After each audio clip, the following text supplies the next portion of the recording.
नमस्कार दोस्तों। पिछले वीडियो में हमने तद्भव तत्सम को जाना हुआ था। ये हिंदी ग्रामर जो है उस पर हम अध्ययन कर रहे हैं।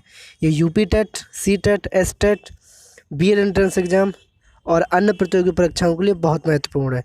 हिंदी का सिलेबस है, पूरा करेंगे। बात करते हैं संज्ञा की। संज्ञा क्या है? संज्ञा को वैसे तो नाम के रूप में जाना जाता है कि यानी कि किसी भी चीज़ का नाम है तो उसकी वो संज्ञा हो गई। संज्ञा का दूसरा नाम क्या है? नाम। किसी प्राणी, वस्तु, स्थान, किसी प्राणी, वस्तु, स्थान, भाव आदि के नाम को ही हम संज्ञा कहते हैं। संज्ञा के मुख्यतः 3 भेद हैं हिंदी में, लेकिन अध्ययन की दृष्टि से 5 हैं और वो पांचों महत्वपूर्ण हैं। व्यक्तिवाचक संज्ञा, जिस शब्द से किसी व्यक्ति, शब्द से ये स्पष्ट है, व्यक्तिवाचक संज्ञा यानी कि व्यक्ति की बात हो, किसी एक व्यक्ति की बात होगी। व्यक्तिवाचक संज्ञा व्यक्तियों के नाम, जैसे रमेश है, सुरेश है, महेश है। फूलों के नाम, गुलाब, गुड़हल। शहर के नाम, दिल्ली, आगरा, कश्मीर। फलों के नाम, सेब। पुस्तकों के नाम, त्योहारों के नाम और पर्वतों के नाम। ये उदाहरण दिए हैं, जैसे हिमालय है, बाइबल है, दीपावली है, गीता है, गुलाब है, गंगा है। ये सब व्यक्तिवाचक संज्ञा के उदाहरण हैं। जातिवाचक संज्ञा, जो संज्ञा किसी जाति का बोध कराए, जातिवाचक संज्ञा कहलाती है। यानी कि किसी जाति का बोध कराएगा तो जातिवाचक संज्ञा क्या। जैसे बच्चे हैं तो किसी एक बच्चे की बात नहीं हो रही, यहाँ पूरे बच्चों की बात हो रही है जो कि बच्चे के अंतर्गत आते हैं। नारी है, गुरु है, किताबें हैं, नदियाँ हैं, पशु है, फल फूल हैं। ये सब जातिवाचक संज्ञा के अंतर्गत आते हैं, यानी कि जातिवाचक संज्ञा के उदाहरण है। अब बात करते हैं भाववाचक संज्ञा की। भाववाचक संज्ञा क्या है? जिन शब्दों से किसी व्यक्ति या वस्तु के गुण या दोष के विषय में जानकारी हो, उसे भाववाचक संज्ञा कहते हैं। जैसे मिठास, इसका एक नोट है। भाववाचक संज्ञा, इसे हम देख नहीं सकते, केवल महसूस कर सकते हैं। मिठास के बाद कड़वाहट इसी प्रकार का उदाहरण है।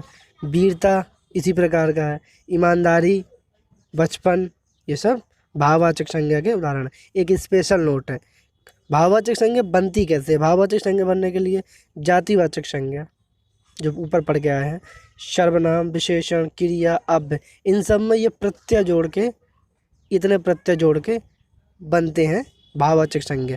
प्रत्यय क्या होते हैं? एक शब्द आएगा प्रत्यय। प्रत्यय क्या? वे शब्द या छोटे शब्द होते हैं ये जो किसी शब्द के अंत में, कहाँ पे? अंत में, किसी शब्द के अंत में जुड़कर उसका अर्थ बदल। जैसे उदाहरण देखते हैं, जैसे मीठा लिखा, मीठा। अब मीठा में हमने क्या जोड़ दिया? पन, तो क्या बन गया? मीठा पन। ये कैसा बन गया? ये एक भाववाचक संज्ञा बन गई। कैसा? मीठापन। जैसे अगर ई जोड़ दें, जैसे पढ़ा में पढ़ाई हो जाएगा, जैसे पढ़ा लिखा हुआ है, इसमें ई जोड़ देंगे तो क्या हो जाएगा? पढ़ाई। तो ऐसे भाववाचक संज्ञा बनती है। ये कुछ उसका उदाहरण है। जैसे पुरुष में, जैसे एक सेकेंड, जैसे पुरुष है, पुरुष में तो प्रत्यय जोड़ दिया, पुरुषत्व बन गया। क्या बन गया? पुरुषत्व। नारी में नारित्व बन गया। गुरु में गुरुत्व बन गया। अपना में अपनत्व बन गया।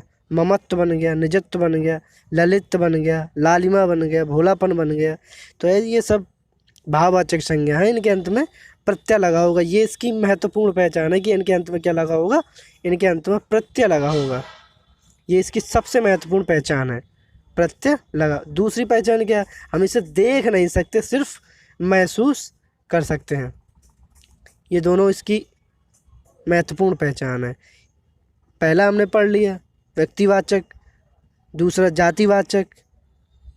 पहला कौन सा पढ़ लिया? व्यक्तिवाचक। दूसरा जातिवाचक। तीसरा भाववाचक। अब चौथा पढ़ेंगे समूहवाचक। जिन शब्दों से किसी समूह के बारे में पता चले, नाम से स्पष्ट है समूहवाचक। जैसे पुलिस समूह है पूरा, सेना, अधिकारी, कर्मचारी, सब समूह की बात हो रही है।